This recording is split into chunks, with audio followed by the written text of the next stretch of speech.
Hello everyone, I'm Vin Ebenau with Townsquare Media News for the 6th episode of Townsquare Media Jersey Shore's Ask the Chief, and the first one on the road. It's been a little bit of time since we had Marlborough Police Chief Peter Pizzullo back in the Townsquare Jersey Shore News studios in Toms River. We're taking this one on the road here in Long Branch with Chief Jason Roebuck to discuss police matters, discuss 2020, which has had a lot of historical events going on, and certainly, halftime here in 2020, we got to, lick our wounds and get ready for the second half of the year. So, Chief, thanks for having me here. Normally I'd say thanks for coming, but I'm in your home. You're welcome. Thanks for having me here, and thanks for doing Ask the Chief. No problem. So, what I mentioned at the intro, 2020, halftime here, kind of Jersey-wise, the United States, the world. I think the whole year started with the wildfires down in Australia, and things got all sorts of crazy after that. So, certainly dealing with a pandemic and everything, nothing that I don't think any of us, whatever career we were going into, back in college or growing up, we'd figure, okay, well, one day we'll have to deal with how to adjust to a pandemic and how to deal with that. So, from the beginning, how has police work changed with the coronavirus pandemic, going back to, around February, March, when things were starting to hit New Jersey and all the restrictions were going in, everything was being closed, and then just you kind of had to address on how you were responding to calls, how you were fielding calls, how you would carry out police work. So how has some of the normal things changed in Long Branch? So I don't think anybody ever saw this coming.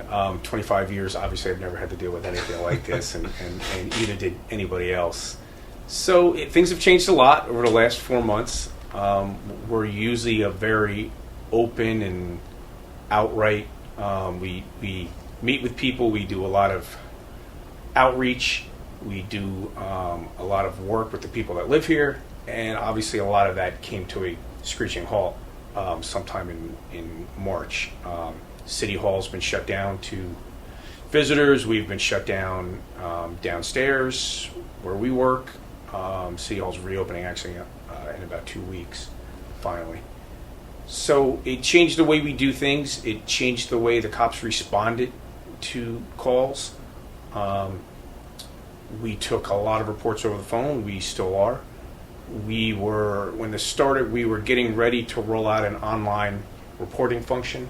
We kind of sped that up, and we've been using that for the last several months. So that's a help, and that was new, and that's something that will probably not stop. Right, we'll probably keep doing that as we move on into the future. And we stopped not going to some calls, but stopped getting face-to-face with people for certain types of calls that we weren't needed to. And on top of that, everyone was forced to wear masks and face coverings and face shields when we thought they were needed. And we had the vehicles that they've been getting cleaned twice a week since this started back in March.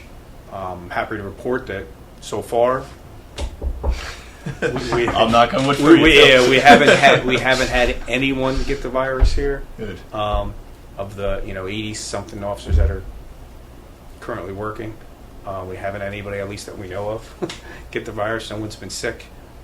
We've been very lucky. The guys have been very good at being clean and wiping their hands and washing things off in between shifts, and they've been good around here about having everything wiped down every day, or sometimes several times a day. So far we've been lucky. It's obviously been a big change. We're just starting to re-engage, I guess, with people over the last few weeks, where we can actually speak to people, and people feel good about getting out of the car and speaking to people again. And it's going to be a process to get back to where we were. I don't know when that's going to happen. I don't know when the levels will be low enough, or when this is going to go away, that we'll be back to the way it was. But right now we're kind of feeling our way through it. What are some of the concerns that you've heard, or your officers have heard from the general public about just calling police or interacting with police while the pandemic is going on, and when should they call? When should they come to the police station? What matters are urgent or emergent enough for that police response, that on-scene response?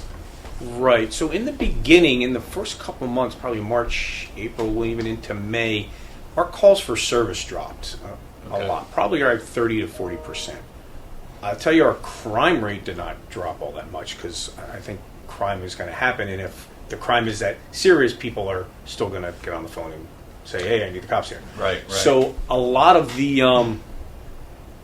everyday kind of calls kind of dropped. I think people didn't want to have the cops in their house, or because they don't know whether or not we had it or not, right? And we didn't want to be there. So I think like in the beginning, people were very afraid of getting on the phone and saying, "Hey, I need the cops over here for something." Things that they maybe would normally call, they didn't for a while. That's kind of fell by the wayside in the last month for sure. June, things have gotten pretty much back to normal with call volume, maybe a little bit lower, but with call volume's been back to kind of where it should be around this time, and especially with the summer. This June here down at the shore was like nothing we've ever seen. There was more people here than ever, and we just think there isn't anything else to do. Right? There's nothing else open. There's nowhere else to go. So everyone's coming here. So the amount of people that we have here is definitely risen in the last month.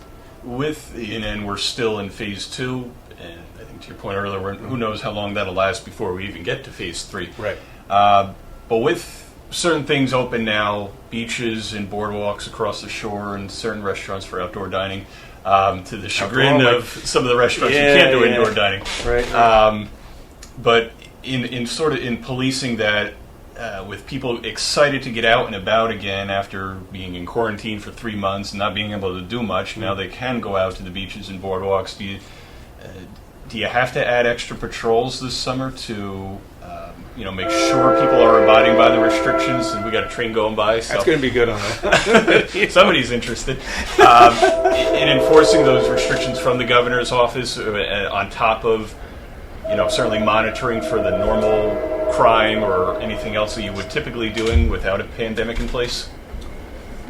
So I wish we had extra people to use.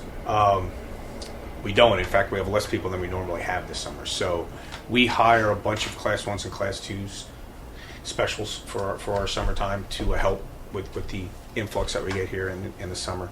And this year we're probably down about a third than what we would normally have, because they canceled a Class 1 class that we send them to, just because they weren't able to hold it. We were lucky to get another class through before that happened, so at least we have some. And the Class 2s, their class was postponed, or they were in the middle of it when this happened, so they're still in class. They're usually out by middle of May. And they will not be out till maybe the end of July, which means by the time we get them road ready, the summer will be over. So, yeah. So we're down quite a few people. Mm-hmm. So so we're doing the regular work that we normally have in the summer.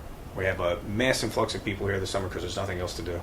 The beaches in New York just opened, so I think this week. So I think prior to that, everyone was coming here. So we have that to deal with, and then we don't have as many people to help. So we're lucky. I think our businesses, our restaurants have been, for the most part, very good at listening to what we ask them to do and what everyone asks them to do. We haven't had too many issues. We may have to go by once and say, "Hey, you have to be 6 feet apart," or put something down. We do try to have our specials enforce that when we can. We will send our regular officers down there too. We've reallocated a couple people down there for the summer just because of how many people there are, but that hurts everything else, so we try not to do too much of that. But we have done that. So they're down there, and they just visited almost every business in town over the last 2 days, just to kind of remind them what they should be doing. Here's what you need to have if you're going to open, and all that stuff. And everybody was actually very good. They were very receptive about what everybody had to say. There haven't been too many issues. But it's something else that we have to deal with without really having, unfortunately, the manpower to deal with this year. You know, one of the other historical events this year was very unfortunate in a lot of ways in the Black Lives Matter movement following the death of George Floyd in Minneapolis. You know, before we get to what's happening here at the shore, what when you first heard or saw what was going on in Minneapolis, what was your reaction to how everything ended up playing out? To the actual event? To the actual event. I've talked to a lot of officers over the last couple of months. I don't know one of them that said that was right or could even fathom. Like, a lot of us couldn't fathom exactly what happened there. Right? We really just don't get it, and I don't know, maybe someone eventually will be able to show me why that happened, but I don't get it. I don't get why it was done, and I don't get why someone there didn't stop it. I don't know. As for what's happened, people are angry. Mm-hmm. People are obviously angry for a good reason, at least in that case. And now we kind of have what we had. We had a protest here that was actually very peaceful. There was one arrest. There was two. One from someone who wasn't involved in it, who started yelling at them and being angry, so he got arrested. Yeah. And then after it was over, there was kind of a small crowd of people that didn't want to leave, and they were walking in the street, and after repeated warnings for them to not walk in the street anymore because the protest was over, one of the women was arrested. But besides that, it was very peaceful. They were there for about an hour and a half. They marched up and down Broadway, down to the ocean front. From the oceanfront to Broadway here to City Hall and then back. Then they came back again and did it again. But besides that, it was very peaceful, and so far so good. What do you think this is done to change the perception of police, or what has it done for the state of police? And what do you think needs to be done or should be done to, whether it's provide more transparency or sort of bridge that communication and close enough that relationship between police and the community, in Long Branch, and what you think could or should happen elsewhere across the state and the country? I think, unfortunately, we take the brunt of what people are angry at, right? Because we just happen to be on the forefront, and we get it. I mean, obviously, not all cops are bad, and 99.9% are probably good, but we're taking the hit for a lot of anger of things that have happened for many, many years, and because we're on the front lines and we kind of represent the state, or on the government. So, I think we kind of take that hit. What can happen or what needs to be happen? Each police department is different, and each state is different. And in New Jersey, we're lucky to have training. We're lucky to get paid well. We're lucky to have money to train, and we have certain things that we have to do. Our state's very proactive in making us train on certain things. Every year we have to. I don't know if that happens in other states, right? And I know some states are not as well paid. I know some states don't have the money to train. I know some states don't hire maybe the best people because the pay is pretty low. I mean, you kind of get what you pay for. And I know some of the rules are different in different states, and I don't want to blame other states specifically for what happens, because and it could happen anywhere, and I don't care. You can put in policy and procedures until it comes out your ears. We're human beings, and sometimes things will go wrong, unfortunately, and sometimes people just aren't good people, and sometimes that happens. But for the most part, training is a huge part of it. Defund is a thing that kind of blows my mind right now. That's the opposite of what we need, right? Yeah. At this point, and we can speak about that later. Because I understand what they mean when they say that cops shouldn't be doing some things. Because I think they're right. Right. I think they are. I just don't think you go and pull money from the police right now.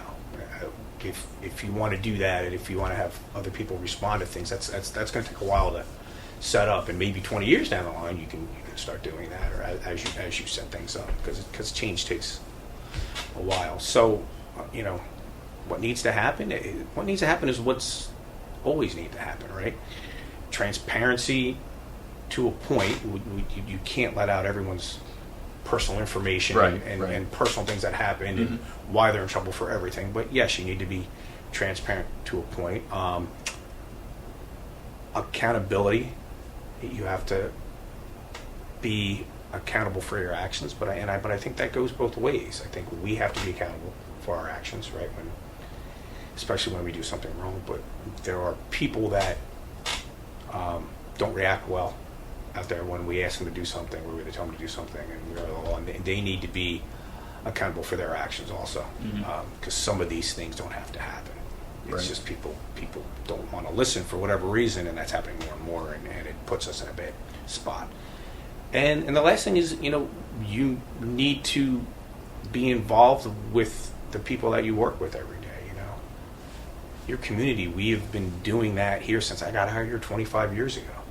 And I didn't really understand it when I first got here. I didn't understand why they want to send us to these schools and the community policing schools. I was about a year on, or 2 years on, and I was like, I want to go lock people up. I don't know what you mean by this. But as you're here and you understand it, and you kind of learn more, then you understand why we do it. And we've always done it here, and that's why we've had a good relationship with the citizens here. And nothing has happened here again, and hopefully nothing will. But we've had that good relationship, and we can talk, and we can sit down, and we go to meetings, and we all know each other. We do a lot with the community here, and I think that needs to continue to happen, not only here but everywhere. I think that you can't wait till something happens to try and start doing that sort of work. You have to do it prior to. In the 25 years you've been an officer and the chief here in Long Branch, for you personally, 2020 aside, what does it mean to be a police officer, a police chief? What is that? What is that like for you on a daily basis? Especially I guess as a chief now, with coming to work every day. What are some of the things that, again, 2020 aside, that you typically enjoy about the job? Whether working with the rest of your department, working with the community, other things that get you excited every morning when you're coming to work. Well, 2020 aside, it's always been a great job because you never know what's going to happen, right? And that's kind of what I liked about it. You never know what's going to happen when you walk in the door in the morning. There's always issues, right? There's always problems and issues, and I spend most of my day dealing with issues or putting out fires. It just happens no matter what, no matter where you're at, no matter what department, or whether you're not even in this line of work. That's kind of when you get to this job. That's kind of what you do. But what I like about it is it's always different. You obviously get to help people. You get to see some really good work done. By some of the guys down there, they do a great job. They want to help people. They're here for the right reasons. They like to solve the issues as they come up. So that's been what it's all about for 24 years. 25th year's been a little interesting. Maybe I should have said what it's been like for the first 24 years. Yeah. We'll reevaluate the 25th year later on. 25th year's been a little interesting. You never really thought this was going to happen. But, so it's a lot of that. It's unfortunately a lot of this work when you get to this level is paperwork, and you don't get to get outside as much as you would like, and do all the things that you used to be able to do. But it's kind of part of the job, and it's nice that you get to kind of put your spin on things. Right? You get to kind of do what you feel is right, and kind of lead the department in the way that you feel it should be led. Chief, thanks for having me here today to discuss 2020 and everything before that as well. So there's certainly some good in the world, and certainly good that police do here in Long Branch and everywhere else. Thanks for having me here for the 6th episode of Ask the Chief. It's the first one on the road. I appreciate you allowing me into the department to discuss police work and how things are going here in Long Branch and the shore, the state, and everywhere else, and giving me your take on how things are are moving along in our society. You're welcome anytime. Nice to meet you. That's Chief Jason Roebuck here in Long Branch. I'm Vin Ebenau. Stay tuned for the next episode of Ask the Chief on our website and on our free mobile app.